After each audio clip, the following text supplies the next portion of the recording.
Hello all, అందరూ ఎలా ఉన్నారు? నా పేరు రేణుక, కోరస్ ఆఫ్ కోకిలమ్మ కాకుండా నాకు ఇంకో పేరు కూడా ఉంది, అదే నాట్యమయూరి. అసలు ఎలా నాట్యమయూరి అయ్యానో చెప్పేస్తా, వచ్చేసేయండి. మొన్న మా ఇంటికి వెళ్ళినప్పుడు తవ్వకాల్లో అయితే ఇవైతే బయటపడినాయి. నేను ఎంఎస్సి ఆంధ్ర యూనివర్సిటీలో చదువుకుంటున్నా. అప్పుడు నా ఫ్రెండ్ ఒక అబ్బాయి, అరే నీ కళ్ళు భలే తిప్పుతున్నావు, నీకు క్లాసికల్ డ్యాన్స్ వచ్చా, నువ్వు క్లాసికల్ డాన్సర్ కదా అని అడిగిండు. లేదు నేను క్లాసికల్ డాన్సర్ కాదు అని చెప్పేసి నా ఫ్రెండ్ ఎంగేజ్మెంట్ ఉంటే వెళ్ళాను. తిరిగి వచ్చేసరికి పెద్ద షాక్ నాకు.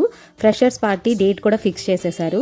క్లాసికల్ డాన్సర్ ఎవరు అని అంటే అందరూ రేణుక రేణుక అంటున్నారు. అదేంటి నా పర్మిషన్ లేకుండా నా పేరు ఎట్లా ఇచ్చిండ్రు?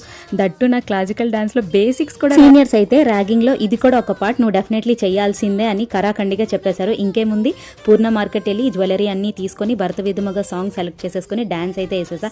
మా సీనియర్స్ అయితే ఫుల్ ఇంప్రెస్డ్. దానివల్ల ఇంకోటి జరిగింది, అదేంటో తెలుసుకోవాలంటే నా ఛానల్ని తప్పకుండా సబ్స్క్రైబ్ చేసుకోండి. పార్ట్ 2 పోస్ట్ చేస్తా, వెయిట్ చేయండి.